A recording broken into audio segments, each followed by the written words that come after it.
নমস্কার বন্ধুরা, আজকে আমি বানাবো, গরম পড়েছে তাই পাতলা মাছের ঝোল ডালের বড়া দিয়ে বানাবো।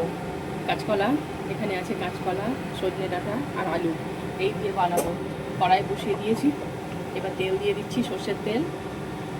ডালটা আমি বেটে নিয়েছি আর একটু সামান্য হলুদ দিয়ে রেখেছি। এবার আমি ভালো করে এটাকে ফেটিয়ে নেব। এবার আমি বড়াগুলোকে ভেজে নেব। এবার আমি বড়াগুলোকে উল্টিয়ে দেবো।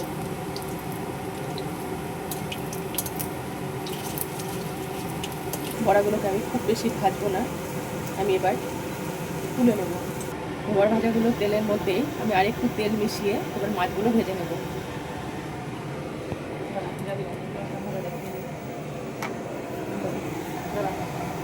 মরে যায়।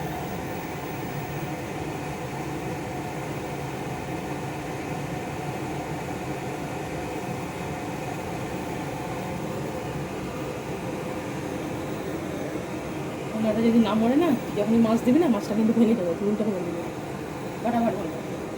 তাহলে নিয়ম হচ্ছে ফেনাটা একেবারে যখন মরে যাবে, দেখবো যখন একদম প্লেন হয়ে যাবে, তখন দিবি, দেখবি মাছ ভাঙবে না একটা।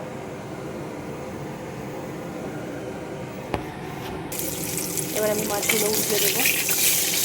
এক পিসটা হয়ে গেছে।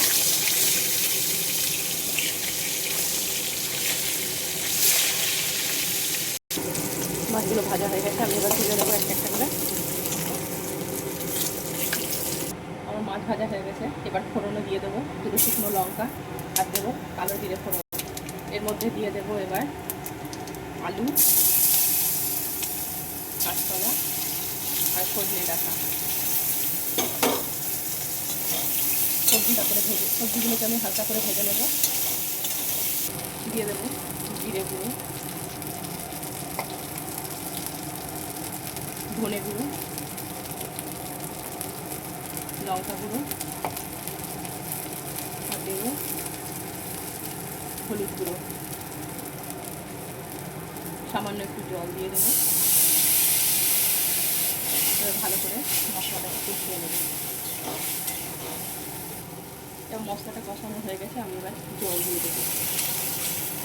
জলটা একটু বেশিই দিতে হবে, কারণ এটা পাতলা ঝোল হবে যেহেতু। এবার আমি লবণটা দিয়ে দিলাম, দিয়ে দেবো কাঁচা পাকা লঙ্কা। এবার আমি সবজিটা সেদ্ধ হতে দেবো। এবার আমি ঢাকাটা খুলবো। আমার সবজি মোটামুটি সেদ্ধ হয়ে গেছে। এবার আমি বড়াগুলো দিয়ে দেবো। আমার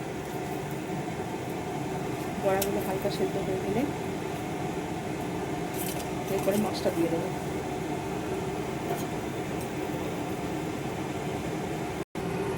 এবার ভাজা মাছগুলো সব দিয়ে দেবো।